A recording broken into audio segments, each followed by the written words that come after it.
Ce qu'on souhaitait, c'est préserver, les sites à l'usage humain, animal, les chevaux, les balades sur nos espaces végétalisés, et éliminer en fait cette plante qui est fortement, et ça vous allez nous l'expliquer en fait, qui est envahissante, extrêmement envahissante, difficile à éradiquer.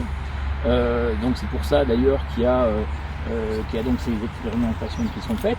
C'est pour ça aussi, vous allez en parler peut-être Claire aussi, on pourra revenir là-dessus sur le fonds vert, le fonds de renaturation qu'on a du gouvernement, donc des aides pour pouvoir travailler en fait à cette éradication. Et puis il y a sur Séméac, il y a 3 sites en fait qui ont été retenus. Donc il y en a un donc ici. Il y en a un au Chantel et l'autre qui est au bois de la Barthe, à l'entrée du bois de la Barthe. Voilà. Donc pour nous élus, notre volonté c'est ça, c'est de trouver les moyens. Alors je vais faire un peu d'ironie, mais enfin maintenant il n'y a plus de Roundup, donc trouver le moyen de façon écologique de lutter contre cette plante qui malgré tout est envahissante, qui tue les autres, et puis qui prend la place en fait des autres plantes. Qui génèrent, vous le voyez, alors c'est vrai que là on les voit pas, mais maintenant en plus quand on sait ce que c'est la renouée du Japon, c'est vrai qu'on y fait attention. Il n'y a pas de solution miracle, ça on l'a compris, ça fait 3 ans qu'on travaille dessus, on a fait plein d'expérimentations entre les Pyrénées-Atlantiques et ici, et en fait on la retrouve toujours, même quand on enlève toute la terre, quand on enlève toutes les racines, il y a toujours un tout petit fragment, il suffit d'un fragment de 7 mm en fait de tige pour que ça donne naissance à un nouvel individu.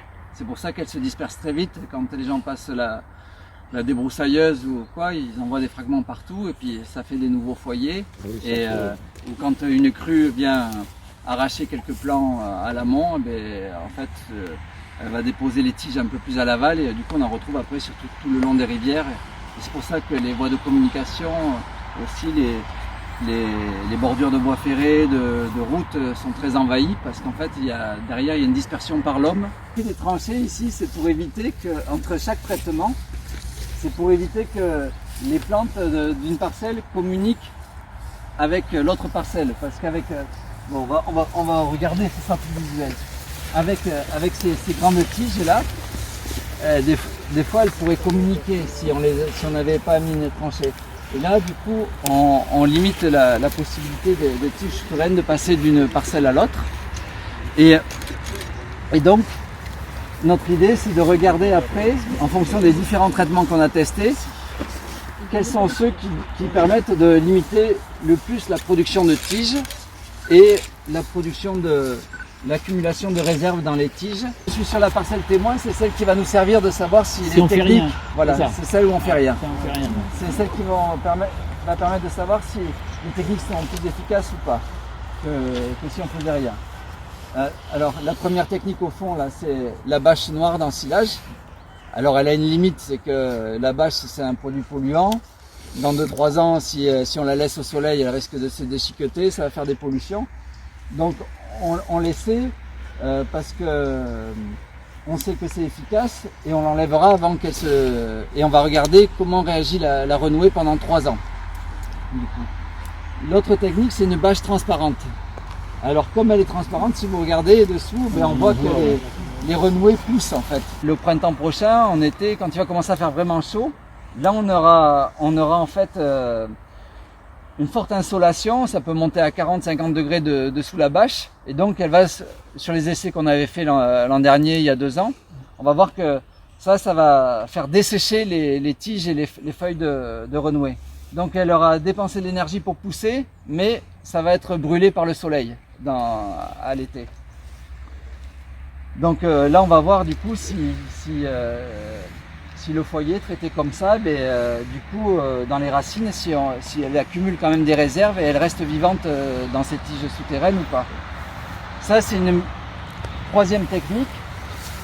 C'est une technique qui consiste à utiliser un paillage biodégradable, du feutre de chanvre et de fibres de jute.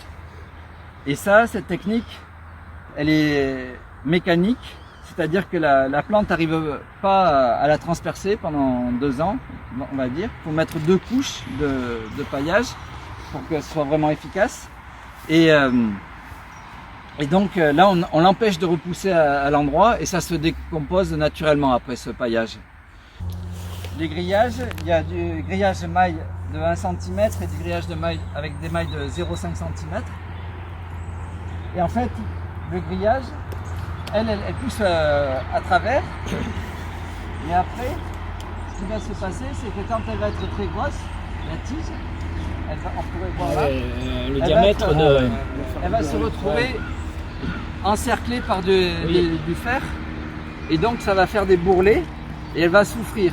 Et pour en réaction à ce stress, ce qu'elle fait, ce qui est lu dans les articles scientifiques que tu as lus, tu peux l'expliquer? Ouais, en fait, elle va sentir, ce bourrelet physique là va se former. Donc d'une part, une fois que la tige va être d'une hauteur assez importante, avec son poids, il se peut qu'elle casse en fait, et donc elle tombe d'elle-même. Donc là, il y a évidemment sur des bords de route, là où on a des emprises et des problèmes de sécurité, il n'y aurait même pas besoin de la faucher. En fait, elle tombe d'elle-même une fois qu'elle dépasse 1 mètre, 1 mètre 20. Et ce qu'il y a, c'est couplé à cette action mécanique de chute, elle ne sent pas des conditions favorables pour pousser, et donc elle va relarguer des enzymes dans les rhizomes qui lui disent on s'autodétruit dans cet endroit-là, et il faut chercher un peu un endroit plus... Bon, c'est très anthropisé comme point de vue, mais elle envoie des enzymes qui lui permettent de faire périr ses rhizomes, et en allant chercher des endroits où les conditions sont plus agréables. Une plante qui est reconnue comme étant à fort potentiel et qui a donné de bons résultats, c'est le suroyèble. Et c'est une plante qu'on voit de plus en plus elle est indigène, elle n'est pas exotique, mais on la voit de plus en plus sur des fossés, en bordure de champs et tout ça. Ça ressemble au sureau noir, mais c'est plus petit. Ça fait des baies aussi, là, comme les sureaux noirs.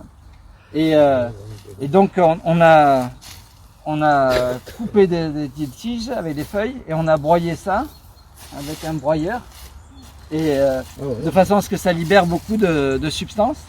Et on va regarder si du coup on aura beaucoup de tiges de renouer l'année prochaine avec ce traitement par rapport à l'autre témoin, ou un peu moins. Plante Altissima, qui est une plante exotique envahissante qui a colonisé presque tous les bords de route en Gironde, les bords de LGV, tout ça, qui est presque aussi problématique que ça. Mais on a trouvé un foyer à Salles-sur-Adour. Alors j'ai appelé le maire aujourd'hui pour lui demander si on pouvait en prendre quelques tiges. Et l'idée, ça va être de couper la biomasse, de broyer et de l'étendre, d'accord. Voilà, d'en mettre ici pour comparer par rapport au suroyèble. Les élus, quand on a des mètres et des mètres linéaires de renouveau de Japon, comment on fait? Parce qu'on va pas pouvoir, on va pas tout recouvrir avec la bâche en chambre, avec une bâche noire, c'est pas possible. Donc c'est vrai que ça pourrait être peut-être une des solutions, on va essayer si ça fonctionne.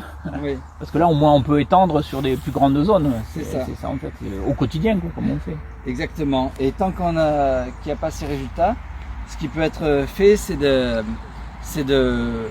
du coup, plutôt que de la couper, on risque de la disperser. Oui. Il vaut mieux la rouler, faire des cassures sur ce qu'ils appellent le fanage, c'est-à-dire faire des cassures sur les plantes. Oui. Et un peu ce qui est fait là-bas, ça limite qu'elle fasse de la photosynthèse et des réserves, parce qu'elle est blessée. Donc ce qui se passe avec les grilles là-bas, voilà, ça la casse. Voilà. D'accord. Voilà. Et ça, des fois, passer avec un rouleau dessus ou quoi. Ouais, mais laisser pas couper complètement pour pas que la nouvelle tige fasse un nouveau plan. Oui, c'est ça. Il faut pas que ça se disperse. Les tissus un peu. Faut pas que ça se disperse. Ouais. Et ensuite, pour des problématiques plus bord de route. En fait, dans le nord-est de la France, ils utilisent des faucheuses avec un système d'aspiration. Comme ça, on enlève la biomasse pour pas qu'elle se disperse.